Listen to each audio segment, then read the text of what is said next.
I'm very happy to have on the Goldstein on Gelt Show Stan Hinden, who is a retired Washington Post financial writer.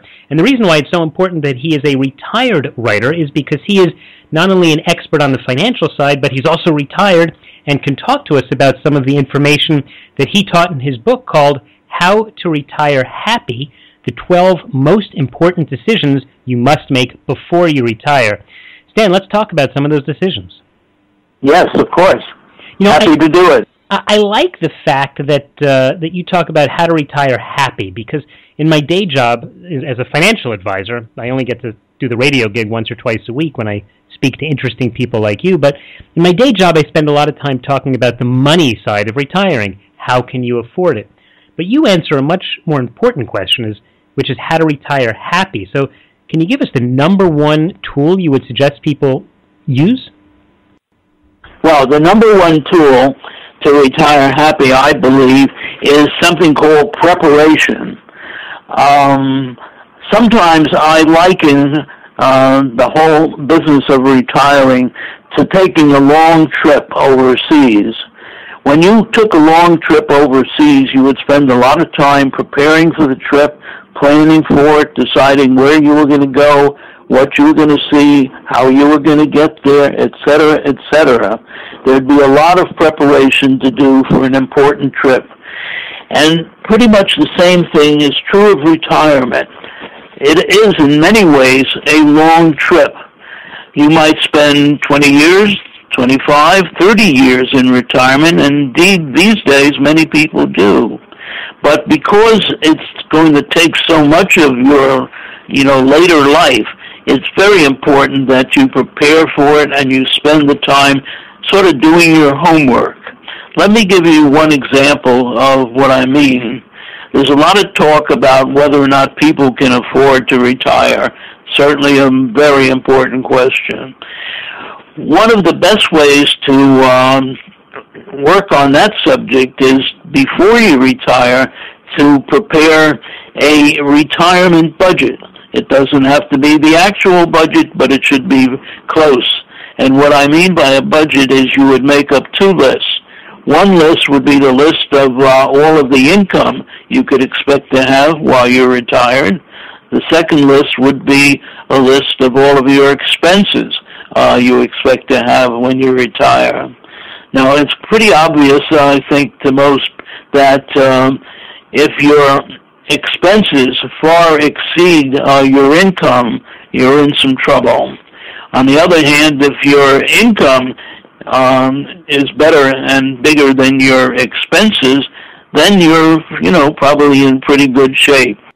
Stan, let's dive into the question a little more in depth. Not just talking about the dollars and cents, making sure that the income matches the outflow, but let's focus for a little bit more on the happiness, because one of the things that I've seen is that people work there, for decades and decades, and so much of their identity is based on what they did, what they woke up to do every morning, and all of a sudden they find they're not doing that anymore. And it seems to me that's something that could in fact make someone unhappy. What was your experience with that?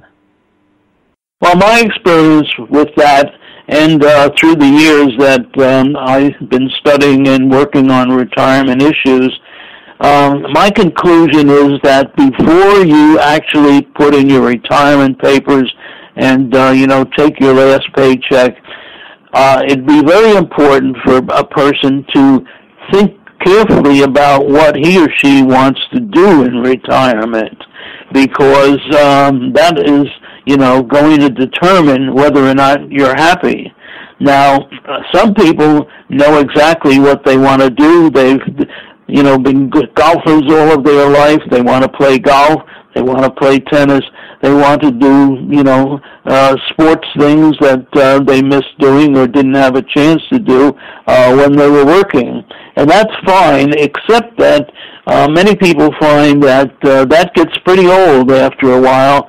You can only really play golf for so long and tennis for so long. You need something substantial that's important and important to you in order to be happy in retirement. Now, there's lots of opportunities for people to find good things to do in retirement. Volunteering, of course, is a standard that many people follow, and finding activities that you think are worthwhile, that give you some satisfaction, is very, very important. And it's important for another reason that will determine your happiness level. One of the things about retiring, as you indicated, that people miss is they miss their work, they miss their jobs, and often the reason they miss those jobs is because they were used to going to work every day, and they'd spend the day among a group of people who got to be friends and people they got to know well, people they enjoyed and liked being with. When that happens, and it does happen, it even happened to me, I found that I didn't miss my work so much in all those deadlines. What I missed was my workplace, because that's where I had my friends, and in the newspaper office there was often lots of fun as well as the hard work. Sure, I think what you're saying is it's not just feeling that you're producing as a worker every day, but it's the feeling of having other people around you, which can help someone to have a happy retirement. Now, one of the things that you also talk about in your book are some of the mistakes that people make when they're retiring. One of the biggest mistakes, I have to tell you, that I see as a financial advisor, is that people get very nervous about money, and they end up taking more risks when they retire rather than less. What would you recommend to someone, let's say, who didn't build up enough of or a big enough nest egg to retire wealthy and rich? Well, that's going to be a problem, particularly if, as we were talking about income and outgo, if they don't match. There are things that people can do. They can literally go back to work, maybe on a part-time job.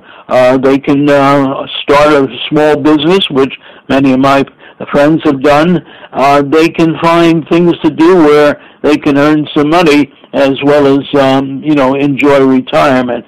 But you are very correct, and it's very easy for people, if they haven't been smart about saving and investing and controlling their own, income and outgo, then it can be a problem, and people have to anticipate that. One of the biggest mistakes that people make is not anticipating what they may have, because they don't think enough about money, about how much they'll need, and whether or not they might run out of money.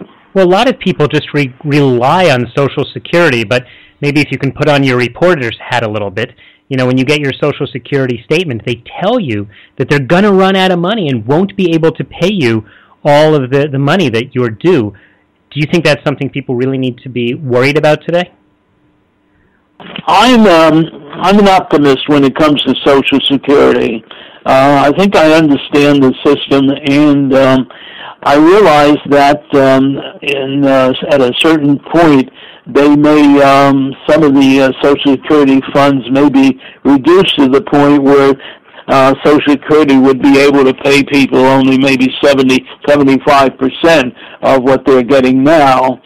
But frankly, Social Security is such an integral part of the economy of this country, in the United States, that and such a huge part of people's lifestyle and people's budgets, that I think it's going to be very hard for the government or people in the government to do much, cutting back any place in Social Security. It could happen, and it could happen to a certain degree.